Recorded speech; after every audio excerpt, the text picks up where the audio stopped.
पढ़ा रहे हैं एक्सरसाइज 2.2 का। अब इसमें देखिएगा हम लोग पढ़ रहे हैं जिसका नाम है बहुपद। टॉपिक आपको बहुपद है और बहुपद में आज हम लोग पढ़ेंगे शून्य के बारे में जानेंगे और उसके द्विघात बहुपद बनने का सूत्र क्या होता है, शून्य का योग क्या होता है, शून्य का गुणनफल क्या होता है, अल्फा इंटू बीटा क्या होता है, alpha into beta into gamma क्या होता है, alpha plus beta plus gamma क्या होता है, इसके बारे में आज हम लोग जानेंगे। आइए सबसे पहले देखेंगे तो शून्यकों की संख्या कितनी होती है। तो बहुपद में, द्विघात बहुपद में यानी शून्यकों की संख्या आपको 2 होती है और शून्यकों की संख्या 2 होती है। तो सबसे पहले जानेंगे कि शून्य कौन कौन होता है। तो देखिएगा शून्यक 2 होते हैं, शून्य की संख्या 2 होते हैं। यानी कौन कौन होगा, तो एक होगा अल्फा और दूसरा होगा बीटा, यानी अल्फा और बीटा 2 शून्यक निकलेगा आपको। ठीक है। अब यहाँ पर देखा जाए कि सबसे पहले अगर हम लोग चलेंगे फॉर्मूला के बारे में जानेंगे, यानी गणित सूत्र क्या, फॉर्मूला क्या, इसके बारे में हम लोग कुछ जानेंगे। जैसे देखिए एक आप लिख सकते हो शून्यकों का योग, शून्यकों का योग, शून्यकों का योग होता है -b बटे a। अब यहां पर ध्यान देंगे सिंबल से भी हम लोग चलेंगे तो इसमें शून्य कितने होते हैं, 2, अल्फा और बीटा। तो या तो हम लोग ऐसे भी लिख सकते हैं अल्फा प्लस बीटा बराबर -b बटे a,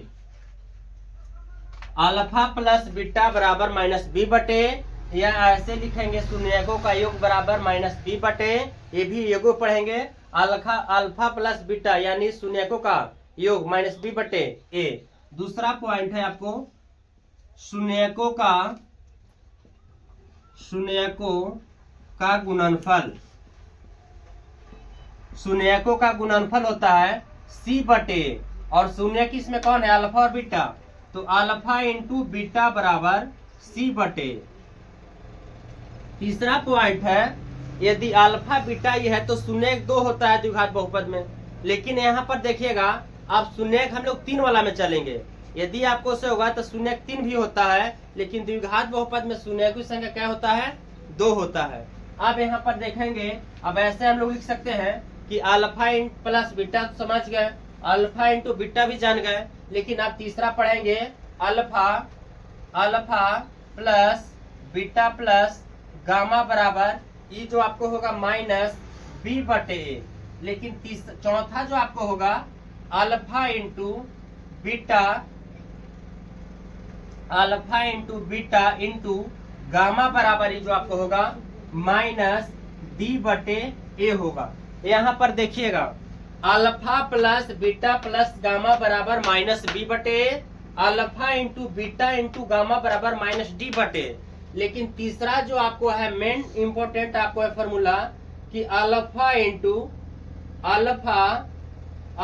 into beta plus beta into gamma plus gamma into alpha बराबर ये जो आपको होगा alpha into beta plus beta into gamma plus gamma into alpha बराबर c बटे a। देखिए यही वाला आपको क्वेश्चन है, शून्यकों का गुणनफल यानी अल्फा इंटू बीटा बराबर, इंटू मतलब गुना होता है, तो अल्फा गुने बीटा के कितना होता है सूत्र, तो c बटे a। ये आप हिंदी में बोल सकते हो कि शून्यकों का गुणनफल बराबर c बटे a, या अल्फा इंटू बीटा बराबर c बटे a, शून्यकों का योग -b बटे, या अल्फा प्लस बीटा बराबर -b बटे a। आप दोनों में किसी को आप याद करने चाहते हैं आप याद कर लीजिए, लेकिन मेन इसमें एक पॉइंट और है कि alpha plus beta plus gamma बराबर -b बटे और alpha into beta into gamma बराबर -d बटे। और जो आपको 5वां पॉइंट है alpha into beta plus beta into gamma plus gamma into alpha बराबर c बटे। लेकिन ये आपको हो गया क्या निकालने का, जैसे आपको दिया रहेगा आपको द्विघात बहुपद का कुछ आपको क्वेश्चन तो आपको दिया रहेगा, जैसे हम एग्जाम्पल में भी तुरंत बताएंगे आप लोग के, लेकिन कुछ ऐसा पॉइंट है जो शून्यक बनाने के लिए। जैसे देखिए एक और है छठा, इसमें नोट कर लीजिएगा, द्विघात बहुपद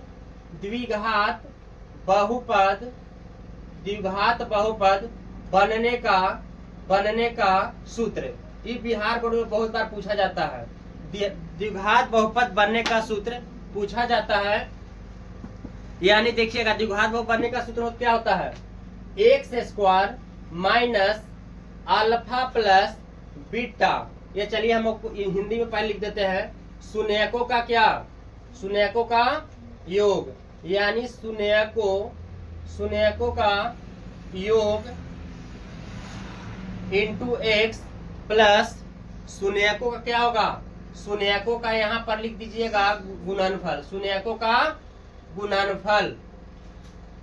देखिए, या आप ये याद कर सकते हैं, या यहाँ पर याद कर सकते हैं x square minus alpha plus beta into x plus alpha into क्या होगा?